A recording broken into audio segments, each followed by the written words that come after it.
to be here. Again, if it's Tuesday, it's Beverly Glazer. Beverly's been with me about every Tuesday for 6 or 7 months. And we're so honored and privileged to have so many wonderful guests who co host with us. And today, I want to introduce Henrietta to you, and Henrietta will have an opportunity to share a little bit about herself.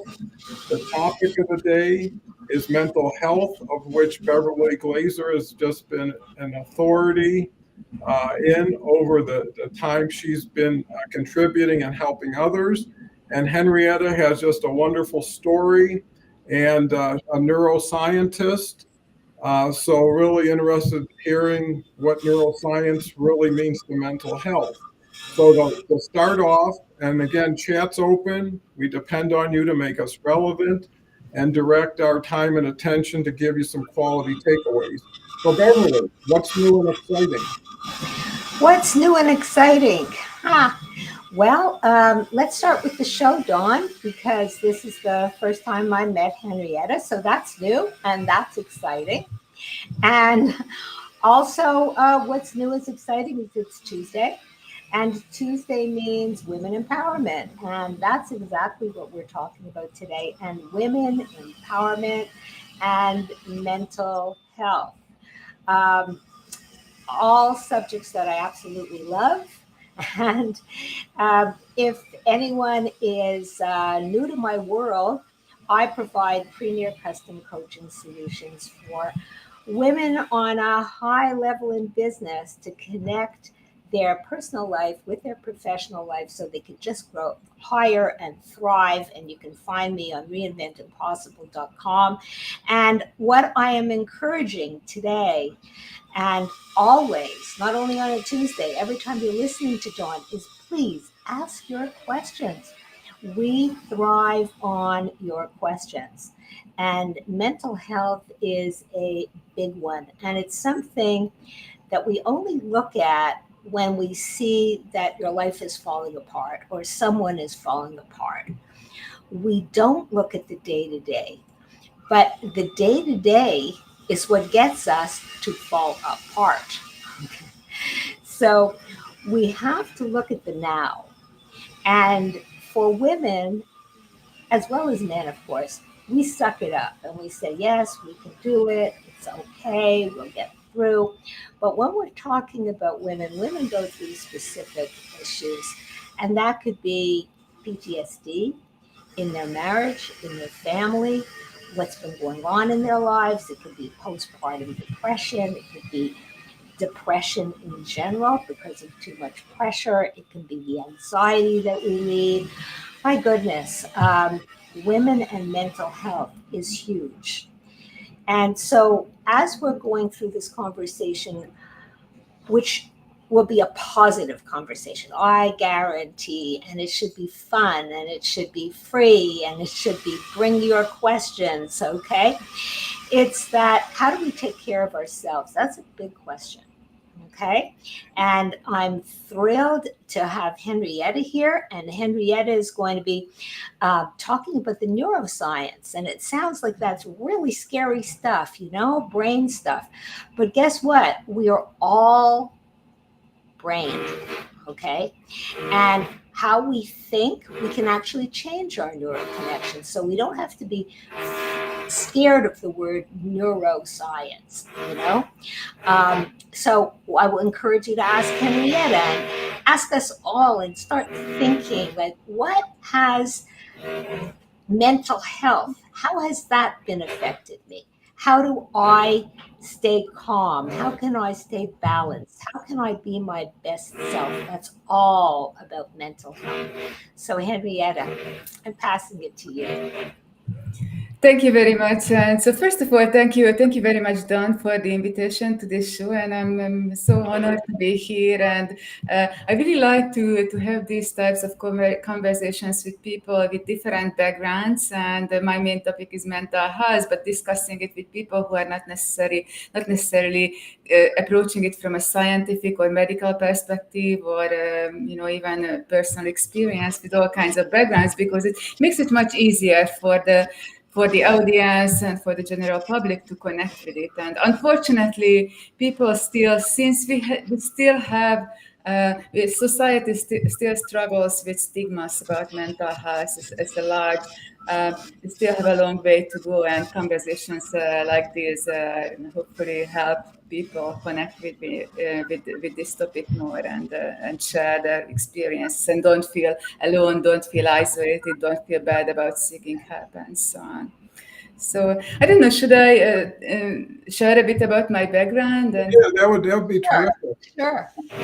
yes, so originally I wasn't always in the area of mental health professionally. Originally I was trained as a biologist, and especially a molecular biologist. So that's very, very technical and very specialized. And for many years I did a lot of academic research on different areas of biology, like cancer, stem cell research, development, things like that. But what inspired me at some point, somewhere in my 30s, to get into the mental health and the neuroscience field and make actually a big shift in my career was my own experiences, personal experiences with mental health challenges. That started actually a long time before I made that career shift. And just like many people, I'm sure many in the audience can relate that in the beginning, it's many years ago, there was not this level of awareness and knowledge about mental health, and we just simply didn't know what was happening to us. And that was part of my story. For many, many years, I struggled with problems on my own, in isolation, in secret. That just, of course, made it worse. And that progressed to a point when it was just like Beverly pointed out, it was more or less almost like a life or death question, whether or not I finally do something really serious about this. And my way of approaching that as a scientist, because I consider myself a scientist, not just, that's what I do professionally, but scientist by heart. I really like, that kind of worldview. I decided to get into neuroscience, to understand on that level what was, how all this works, the brain works, behavior, why we do the things we do, why we make the decisions we make, and so on. And just to mention two challenging experiences that I had when I was very young. I had an eating disorder that relates to women, because it's in general that tends to be more common in women still. And after that, I resolved that in my 20s, but after that, I developed a very serious, even more serious addiction to alcohol. Alcohol is so available. So that was like many other people, started kind of self-medicating and managing my lifestyle with it, my crazy workaholic lifestyle, working too much, and then being too ambitious and not really recognizing my limits. And of course, that turned into that addiction. And then I decided to get into the neuroscience field to understand how actually addiction. So I did most of that research on addiction. It was focused on that. And but of course, then it became broader, because addiction usually is not an isolated condition. It's I mentioned self-medication, so people usually have other predispositions and underlying drives that lead to that, and or other mental health challenges. So it really helped me to that understanding to eventually resolve my own problems. But it took a few years. So I was kind of living a double life for a few years. Well, it's fascinating because everybody has a journey, and it's really getting through something, not have been in something, right? So how do you evolve? How do you progress? And how do you learn? And then ultimately, how do you share what you learn so maybe someone doesn't have to go through as much or as long? And I think that's where collaboration, that's where mastermind groups, shows like this, where you get knowledge share, maybe some inspiration, but motivation to maybe make this the day you decide enough is enough, or there's an opportunity, right? That's better than where you're at. With that, Catherine Hall is here. Great to see you, Catherine. Catherine's a very fascinating lady. She spent a lifetime with horses and lives out in a very remote part of New Mexico, I believe. So great to see you again, Catherine. Dennis is here. Dennis says mental health is important. Sounds like you're well-read and a well-read head. Well, that is hard to miss and very impressive. Carrie's here. Since it's National Cheese Day today, we could be ever so sharp. Well, that's a good one, Carrie. And everybody brings a little to the party, and little things are easy to digest, easy to accept, and easy to participate in. So, Beverly, after hearing Henrietta's story, how do you relate based on all of your experiences? Yeah. Well, Henrietta's story, thanks for sharing, Henrietta. It wasn't an easy journey. And the first thing, though, I want to say is Henrietta's story, though, is very typical when you're talking about women and mental health. Okay. It's extremely typical. And so for any woman out there that's listening, you will relate to that story. Perfectionism, anorexia, what's going on in the media, how much pressure that is on women. We feel it more than men, to have to be all things to all people. Okay. Addiction affects women differently than men, much differently than men. Men are entitled to drink, right? Hey, you're a man. Okay. Men drink, and men while away their sorrows in a drink. And if a man gets drunk, I'm not saying that this is the right thing, but it's kind of an acceptable thing. The poor guy is troubled. A woman? Not so much. That is a real stigma. And the women that I see all the time are the ones that really feel that. They're in a man's job, so to speak. They can be CEOs and CFOs of companies, and they go out with the boys, so to speak, and they're supposed to be drinking. Women can't drink as much as men can. We really can't. And it's not acceptable. It's not acceptable really for anyone to get drunk, but for a man, it's more or less excusable. For a woman, whoa, that's really bad. So there are two sides to the coin. There's the feeling of really feeling guilt with the behavior that you're doing. And men don't feel that.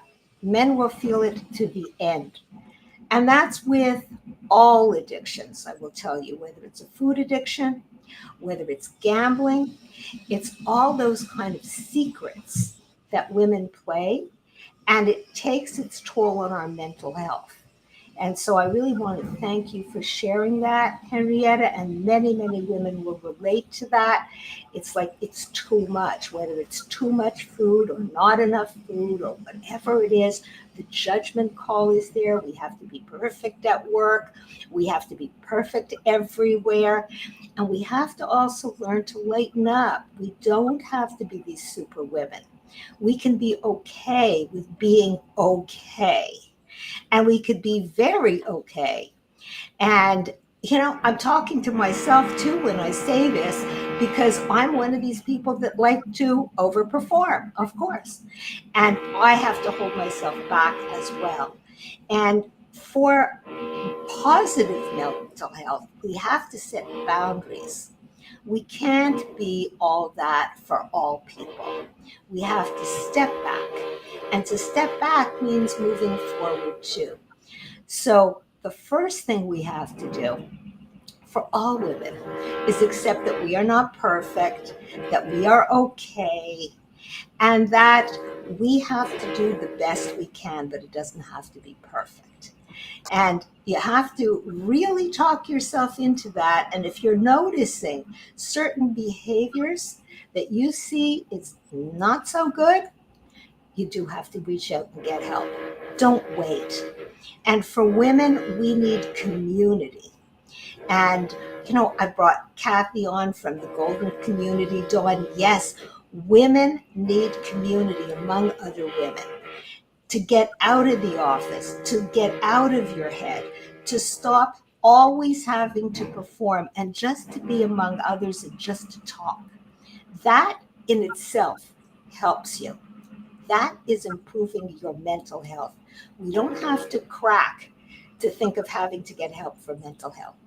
We have to just understand that we can't be all that to all people, and to relax and just to simply be yourself. And you could notice it when you see behaviors that you just start see sneaking up on you, like eating too much, drinking too much, perhaps gambling, perhaps screaming. The stress level that you're under is way too much, crying, just everything is bothering you. These type of things are letting you know that you have to take a break. And so I'm going to pass that now to you, Henrietta, because what you shared was really a very big thing. And many women go through that on many other levels, whether it's food, anorexic, bulimia, all that stuff is pressure, pressure, pressure. Yeah. How do you take Beverly's excellent evaluation of perspective, I believe, by oneself and then by the crowd, let's say. And, I believe it has a lot to do with judgment, how you judge yourself. Henrietta, what's your thoughts?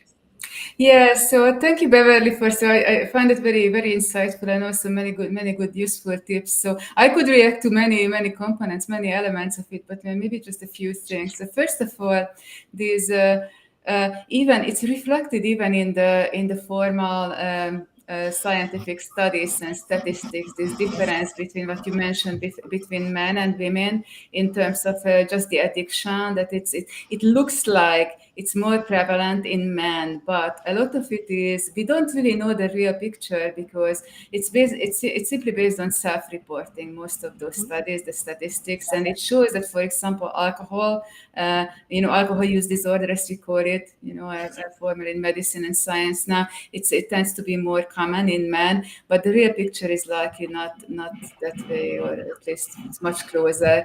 And for many of those reasons that you mentioned, and one big component you also elaborated on that in the environment. And I always like to bring this up and emphasize it, the role of the environment, because that was also a big part. That has been a big part of what I studied with a scientific approach. So basically, studying mechanisms, biological mechanisms, how the environment is able to affect us in a way that it reprograms our brain and our behavior and lead to such long-term effects that are so hard to change, so hard to stop, and even just normal habits that are not even the level of addiction. And so one mechanism, just to throw some science, and I won't go deep into it, is called, the mechanisms are called epigenetics. So it basically means that the genetics is, the DNA that we inherit, it's not very clear, the association of genetics with addiction, although there is some, but the epigenetic factors, now that's very clear in science, that many of those mechanisms play a big role in the development of not only addiction, but other mental health conditions such as depression, anxiety, many of which occur very often with addictions. So usually these disorders or conditions are not isolated. And so basically the environment, those are mechanisms. So those are just molecular mechanisms, molecules, biochemistry that goes on in our body all the time, and the environment and life experience, whatever we experience every day, even when we are not aware of it, affects those things and can elicit sometimes very stubborn, very long-term changes in those biochemical mechanisms that are very hard to reprogram, because first of all, we just don't even know what happens, what's the state of those things in our body. That's why we use in neuroscience animal models, because then we can take their brains and study different ways that we cannot do in humans. And so that is always very, very helpful, and a big part of this today's modern neuroscience, how we understand these conditions and the effects of the environment. And there are different in terms of the sex differences. We also call it in these days in neuroscience, in science general, we tend to speak about sex differences because we usually in scientific models, that's how we study gender. We are not there yet so much. That's a bit different. And but so I studied myself the sex differences and the mechanisms and the manifestations for many years, and there are many. And so I had a tendency when I was younger, because also environmental effect. I grew up in an environment that was very supportive, but supportive in a like kind of one-sided manner. It was not supportive for me very much emotional. It was more supportive and encouraging in terms of professional development and develop ambition and all those things.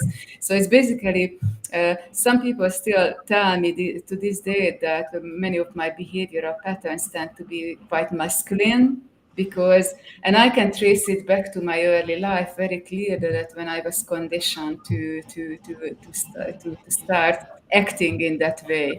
And of course, like you mentioned, Beverly, that's those behaviors, those habits, they turn into habits, and then with that comes the kind of compensatory behaviors like using drugs and other addiction like behaviors, other things.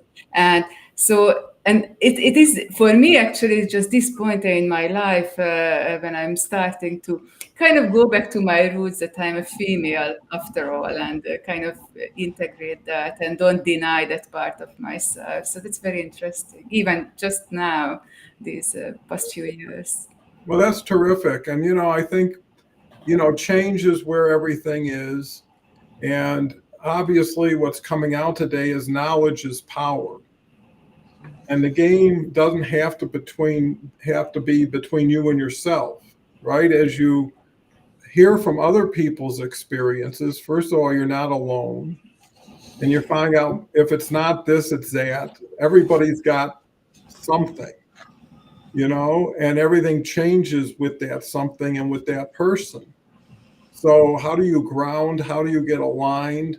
How do you relate? But more importantly, how do you maintain happiness? Right? Because if you do all these mechanisms and you achieve a certain persona, is that something you're really comfortable and happy with at the end of the day and can't wait to do it again tomorrow? Or are you dragging the legacy into the future that really doesn't benefit either time frame? So, Beverly, this is fascinating. When we talk about mental health, it's like you could talk for the rest of your life and you still have more to talk to. Is how do you take a little slice that everybody can understand and appreciate and justify and allow people to move forward? Well, I think when we just go into the comments, Well, yeah, Dawn. that's a good idea. We've got Yeah. a new person, Gabriel, who I'll skip right to, and she hit the button as soon as Henrietta was talking about epigenetic. If we understand epigenetic trauma, we can get balanced by using certain exercises. Gabriella says yes, and then comes back with, I was just writing this and needs to be a household names. A great book is The Myth of Normal by Dr. Gabor Mate. Mate, great. It's a lot of good news if we can heal and heal naturally, and that's the beauty of knowledge share. Pick up a book. I mean, we should be the start of people's direction, not the direction, right? So stimulate change, or at least change of thought. Getting back to you, Beverly. No, I was just looking at the comments, and I was thinking there's some terrific comments out there. And one of the things that were mentioned, I think it's Danielle that mentioned it, I believe, The Myth of Normal, that wonderful book by Gabor Mate. This is an MD. He's got all the science background. And when you take a look at that book, if anybody does, it's a wonderful book. And the title for me speaks volumes, which is The Myth of Normal. No one is normal. Okay. And he's done a lot of work with addicts.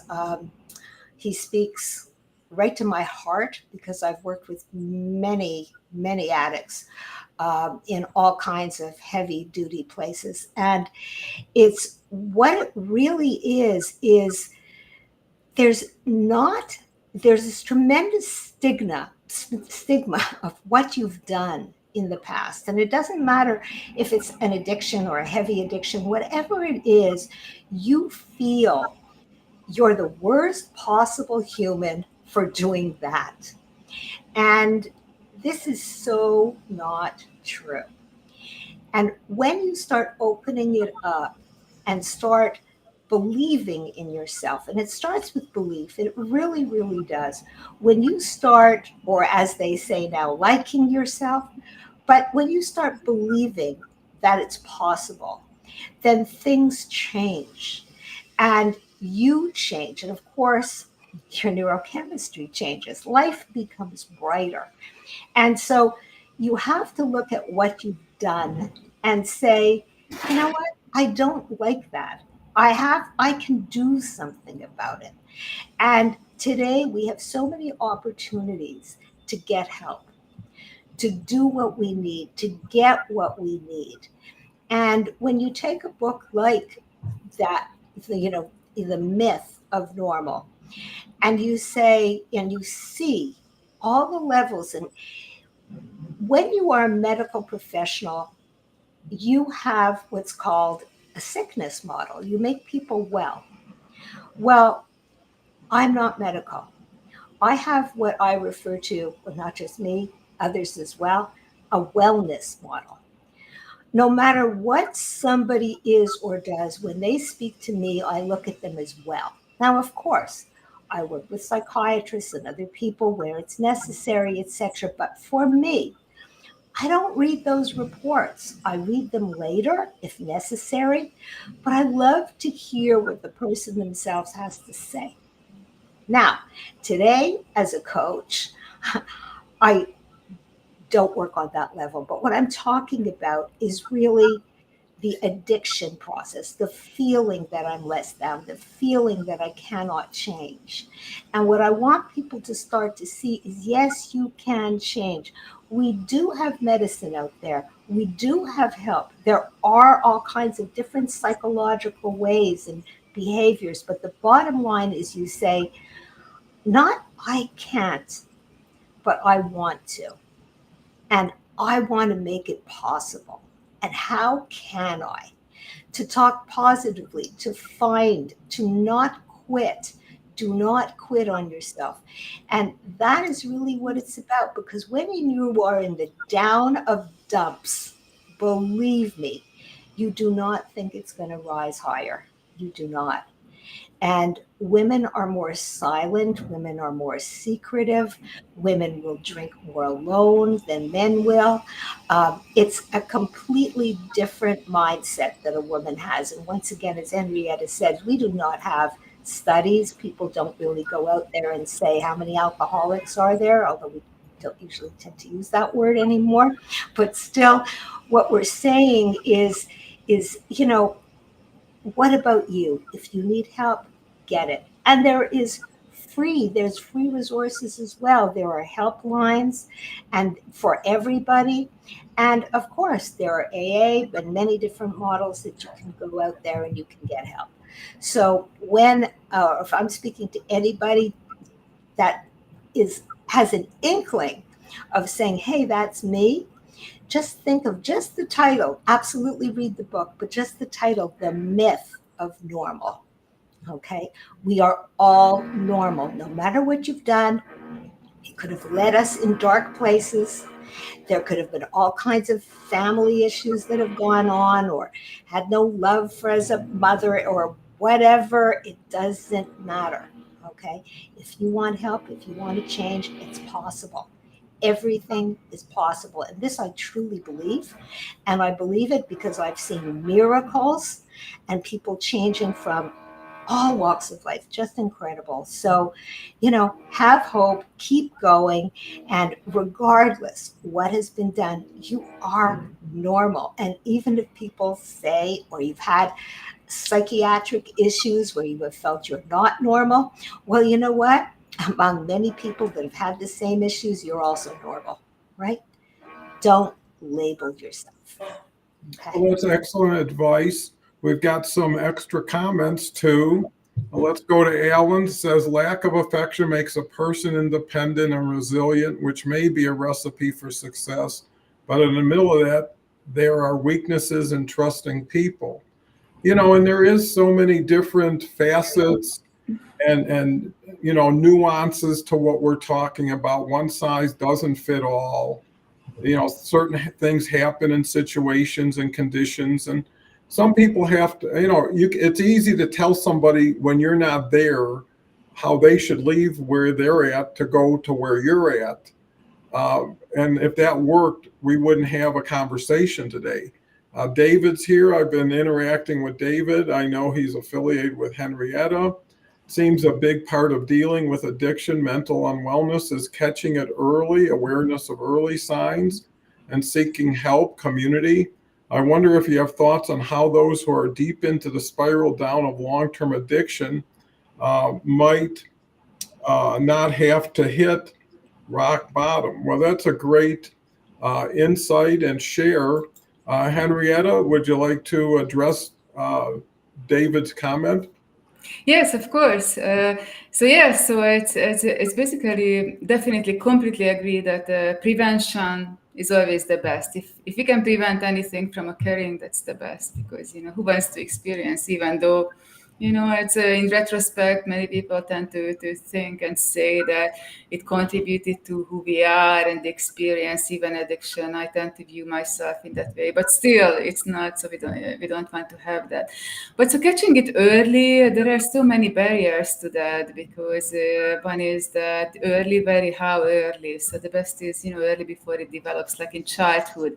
But a child is not a professional yet who has access to those resources and those like higher level, more serious conversations. If their environment, family environment, and where they grow up is not doesn't help with that kind of awareness, it just doesn't come automatically. There are also biological mechanisms that actually go against the awareness, because we can also ask this question: why do we have just a certain level of consciousness? Why we are not aware of many things? It's even so many things, decisions, and what we do are basically choices are made consciously, and so that's there because it serves a function, biological function of survival, and to be able to react to experiences, to challenges fast, and many others.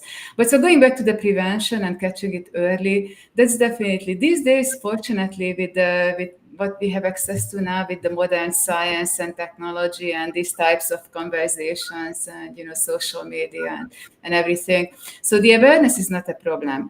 Sometimes I actually believe that the awareness itself can contribute to actually making it worse for some individuals, because it's we speak about this so much, like every day, all the time, and people are exposed to this. Sometimes, in social media, especially, many people make a career out of speaking about their mental health challenges, and it's not always in a very constructive context and way. And so that awareness alone does not always help this. But what helps, I think, in my opinion, is a combination of the awareness, education, help, external help, and tools, actual practical tools to cope with those, to cope with challenges. Everyone has challenges in life, and start to use them early. These days, it's so easy because, again, technology. We talk about the negative effects of technology, how it can become an addiction on its own. The devices and even social media and so on. But it also gives us access to these, these tools, and so that's really great. And so what is really what we need to do is on the individual level, because I completely agree that the big barrier to actually um, getting better for many people is that we don't see ourselves as individuals, even in science. So the way we study this in science, usually we have two groups. There is a group which has a disease or disorder, let's say an addiction or depression, anything, and we have to compare it to something else, because otherwise we won't understand. There is no way to understand what makes the difference. So we have a so-called normal group or control group. And usually, very often, we study groups and we make averages, and individuals that stand out too far from the average are removed. Even outliers, even statistical tests are done to remove those. And that's not always, I mean, for science, there are definitely reasons to do it this way, because it's not possible just simply in practical way to study every single individual. And it's hard to understand things that way. But in terms of, how we handle these challenges in everyday life, that's very important. Always view ourselves as individuals. And what we call, of course, these days in terms of the treatments, what we call personalized or individualized approaches. I'm a huge advocate of that. And that's actually also, I didn't mention in the beginning, but I do now. So in addition to the research, now I also have a business where we offer people tools to help them find the personally most suitable tools, combination of tools, approaches, strategies to resolve their addiction, substance use problems. So that's highly personalized, and even the evaluation has to be very highly personalized, because that's where it starts. If you want to resolve individual problems, first we need to understand. And so currently in the mental health, professional mental health field, like psychiatry, psychology, and so on, the tools, many of the tools are still the old-fashioned, kind of outdated tools. It's based on they rarely tap into those unconscious processes that I mentioned that are so important, especially for something like addiction. Nobody wants to maintain an addiction, just to exist as a person with a serious addiction. That's a hell of an existence to maintain that. So we wouldn't choose that, but there are those biological currents and the choices made unconsciously that drive us toward that direction. And so, in my opinion, we need to incorporate that perception also in the assessment tools, and that's actually exactly what we are developing with my new company. It's called Objective Recovery. So we built a brand new type of assessment tool that is much like this conversation, that it's not, there is no judgment, there is no formality, it's not a presentation, it's a game, like an online game, and people just go and play a game, and then based on their engagement, the tool, the using technology does the assessment, and using that as data creates a strategy, a recovery strategy that targets those different components of someone's individual background, so that they can use that to seek out treatment that match their individual problems, and in a holistic way. So not just, because usually it's not just one thing. The other thing that I wanted to just mention very briefly before I pass it on is the traumas, because I saw that some of the audience members also brought up and relate to the epigenetic trauma and things like that. That's also something that I studied. It was a big part of my study, not only during an individual lifespan, let's say early life traumas. That's usually when many people are very familiar with that these days, that early life stress traumas can lead to those mental health challenges later in life. But they can also occur intergenerationally, and they can pass on from one generation to the next. So we studied even like 3, 2, 3, 4 generations. And again, trying to understand the biological mechanisms behind how those, because it's inherited very differently from how DNA sequence is inherited, what we call genetics or the genome. It's completely still that area that those mechanisms are still not understood very well, but it's clear enough for us to say that it happens. It's clear that there is a thing such as epigenetic inheritance or inheritance of those the effects, the consequences of those life experiences. And Well, so that's also in my life, for example. That's, but I could trace it back to in my own history, more intergenerational traumas rather than my own life, because I never experienced really serious things in my early life. But my parents did, for example, they went through so much. So that must have been causing some of this. well, all that seems so fascinating. It looks like there's huge opportunity in learning more about it, more people getting involved in it. But I think the distinction is, when is a habit become an addiction, or when does something you do become a negative, right? And it's easy to look back and say, "Oh, I wish I didn't do it," but when you were doing it, you weren't thinking that, right?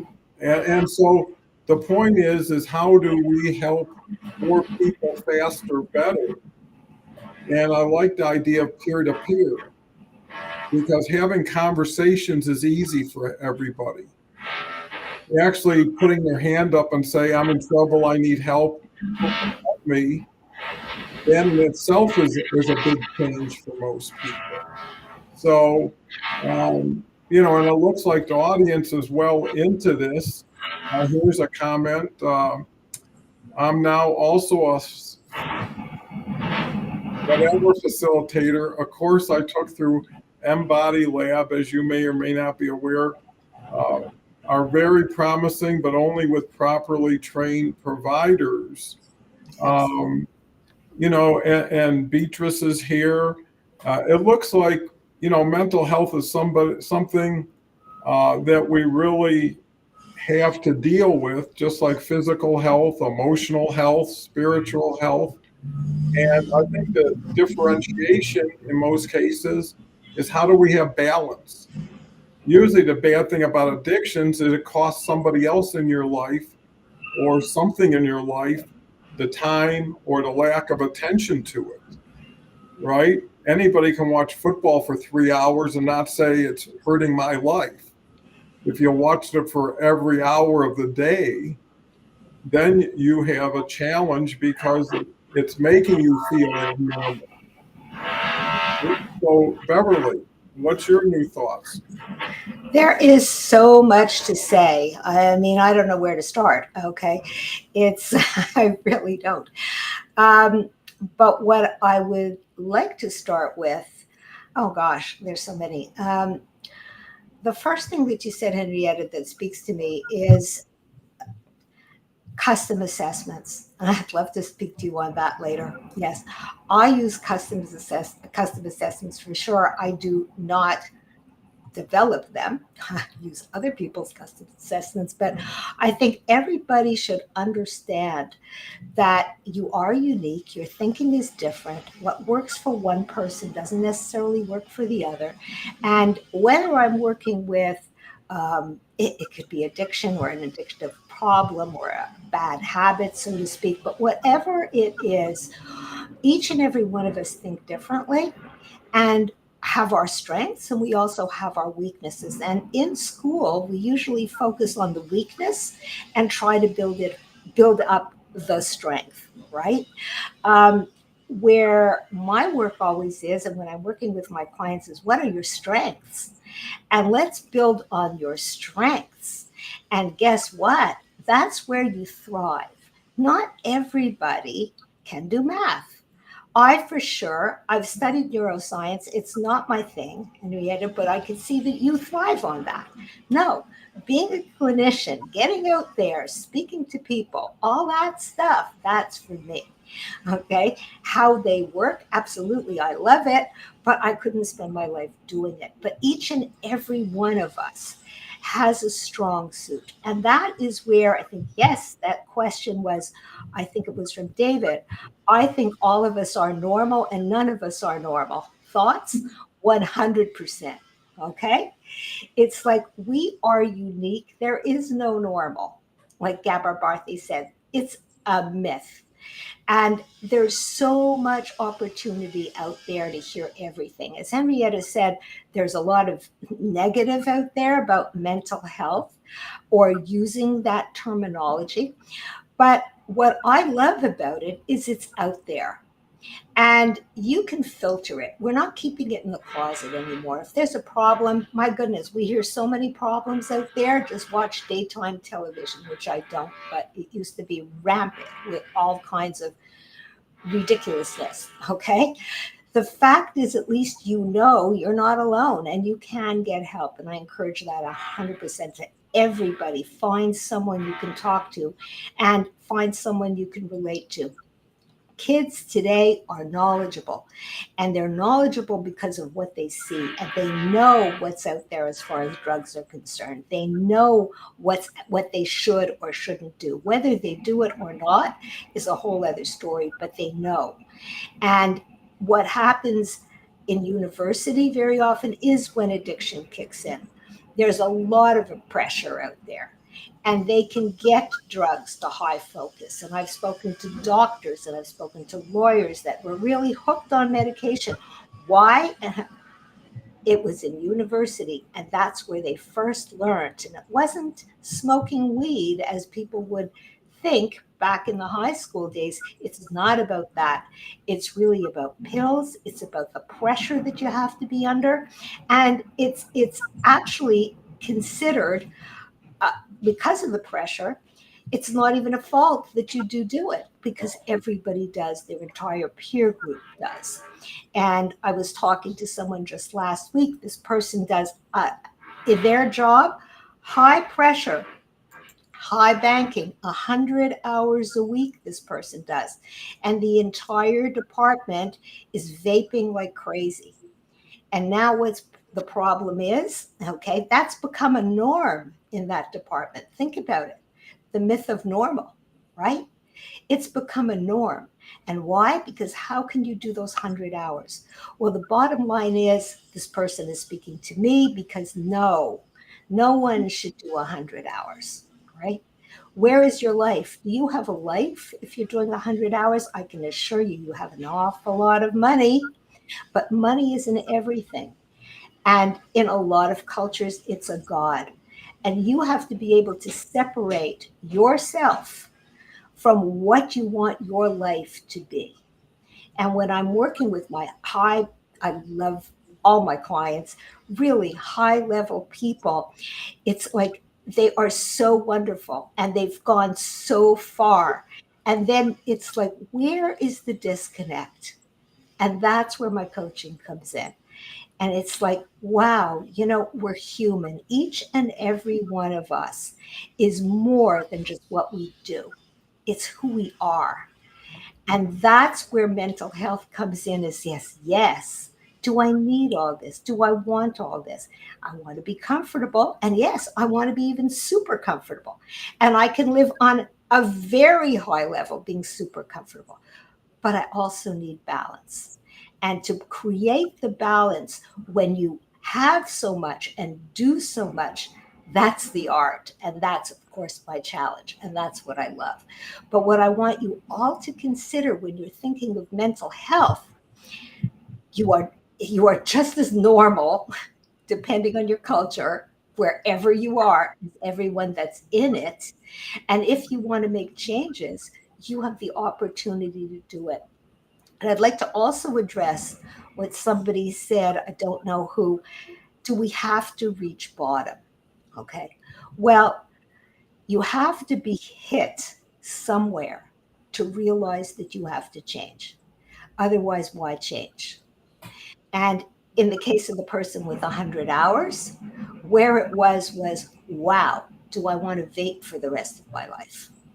Is that what I really want to project to my family? Is this who I really want to be, dependent on this substance? Something has to hit you, or you're not going to change. Something has to bring you down. Now, when we think of hit bottom, one person's bottom may be completely different than someone else's bottom. The way you feel, I've had enough, if that's your bottom, that's your bottom. For somebody else, they have to fall a lot harder, unfortunately. Some people have to lose everything before it's finally, yes, I have to do something or I'll kill myself. That can be their bottom. But as we're all unique, everyone's bottom is different, but we have to hit a wall somewhere. Otherwise, no one will change, because although you may not like what you do, it's not enough to make the difference. And if it's not making the difference, you're going to keep on doing it. So Well, I think, nobody has to reach the bottom, but that's the way it is. and I think the point that I take so much appreciation in is the game is between you and yourself. What measure do you apply to yourself? You know, at what point are you happy, or are you ever happy? And some people are afraid to admit they're happy. And it was kind of interesting. The other day I was talking to Ann, and I said, to be honest with you, I've never been happier in my life than I am now. And how many times can you say that? Because most people discount it. Well, I'm good here, but I need more there. So when it comes for your grade, you discount it. And the other part of it is gratitude, is counting your blessings, not what you don't have. I think Beverly makes a strong point, is work on your strengths. Your weaknesses can get compensated by your strengths, can be accommodated. And what weakness is really weakness if that's the norm?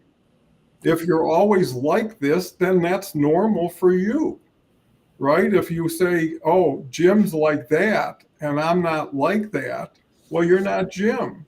And I think at a certain point, when do you call it a night? When do you say, hey, this has been a great day.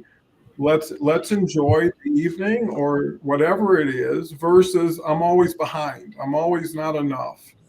And how much do you really need to be happy? Because you're right, Beverly, the people who think money is everything never had money, right? And the people who have it found out that at a certain point, it's just more. It's not better. And if at a certain point, how many people say, oh, I wish I would have went to my kids' baseball games instead of going to the office Saturday, or I wish I wouldn't have disappointed my family because I'm getting a degree. Everything goes on with or without you anyways, but you have to make the decision. Today, I'm going to get lazy. Today, I'm going to do something just for me, and I'm going to forget about everybody else for a day. You create your agenda. You put your schedule together. If it didn't work out, what part of the day, what person was it that took away from your happiness? And it's making more choices, not the choice. Like today, I'm going to go from here to there. What do you do to make your breakfast better? What do you do to make your walk a little bit better? It's those little things you can do that you build momentum towards change. And once you say, hey, I was successful at this, why don't we try and work on that? And gradually acclimate and improve. So we're coming up with 7 minutes to go. Henrietta, what is your final thoughts or anything you want to address? And then what's your final thoughts on the show and what's transpiring here? Yeah, so first of all, I completely agree with that notion that the myth of normal. Normal is just a construct of the human mind, and we use it because in part because for the sake of understanding and for with society. So there is this whole, and then there are the individuals.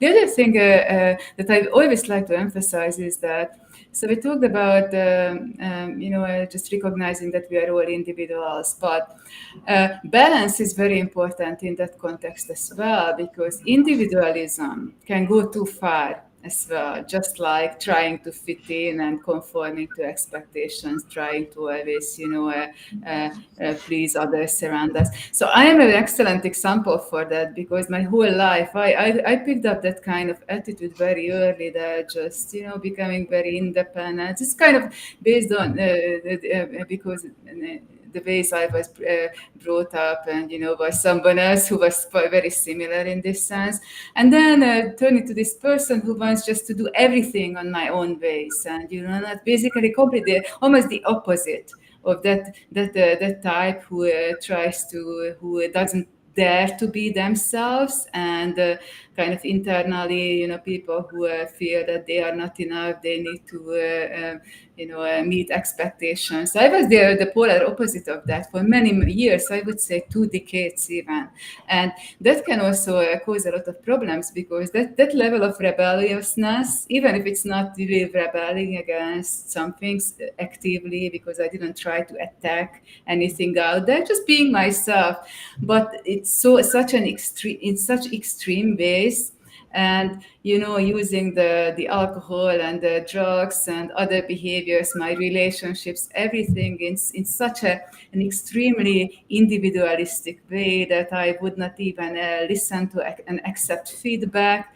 So Don, you mentioned that peer feedback can be very, very, very helpful in recovery when we decide that we want to get better. So I would not listen to anything like that. That was one of the hardest lessons that I had to learn in my own life. Kind of many people I know that I'm aware that they are on a kind of opposite journey, and they go in the opposite direction, that they start out not knowing who they are and what they want for a long time, and they figure it out later in life. I have been kind of the opposite, and that's also not very good. So that's this example is just emphasizes the importance of balance, and extremes. No extremes are very good. And so it's, even if being like completely, because complete extreme individualism also leads to isolation, and as humans we are a social species. Even someone like myself, introverted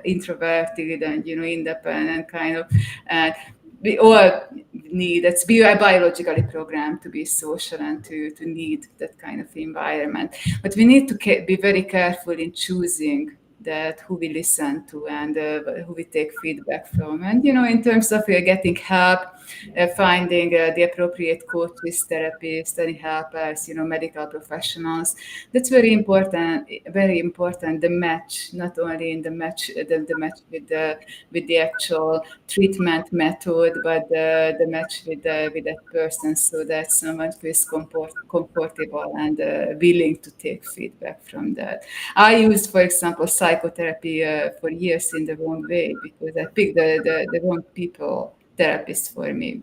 I chose based on an old pattern that I was not so aware of at the time, and so those people couldn't help me, because they just fed into my old like negative self-defeating patterns. And so I would do it completely differently now. So I'm just wanted to emphasize the importance of the balance, also not to get too extreme with becoming too individualistic either.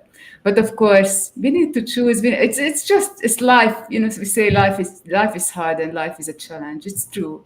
So no amount of knowledge can make it a bit easier for some people, because we kind of understand it's not, we don't feel so lost what is happening, but in the end we just need to figure this out, how we all work as an individuals, and what are the best tools for us, and the best support people, best peers that help. Well, that's great. And Beverly, I know we covered a lot of ground. It's very interesting to see some of these comments that are so long and worthwhile, and people are sharing their experiences.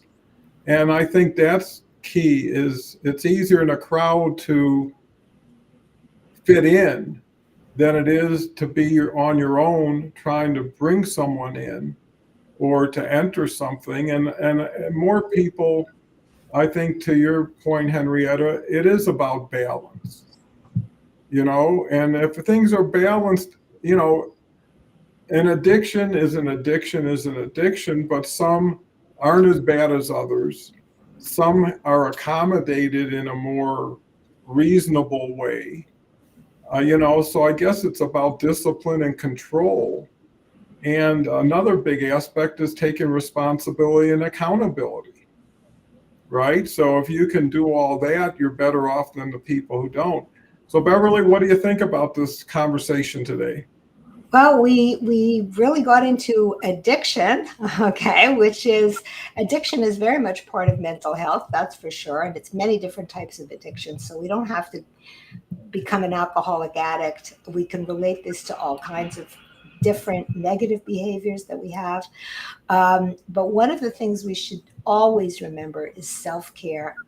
And self-care will give you balance. When you know it's enough for yourself, when you know when to stop, when you prioritize, when you have downtime, when you have a healthy lifestyle, you have to remember that you're responsible for that.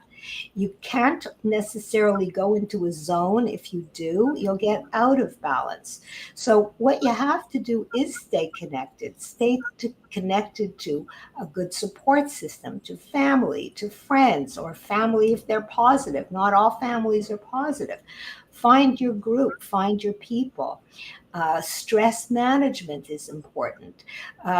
But you don't have to think of it as stress management as a tool. You think of, okay, I'm just going to have a leisurely long bath.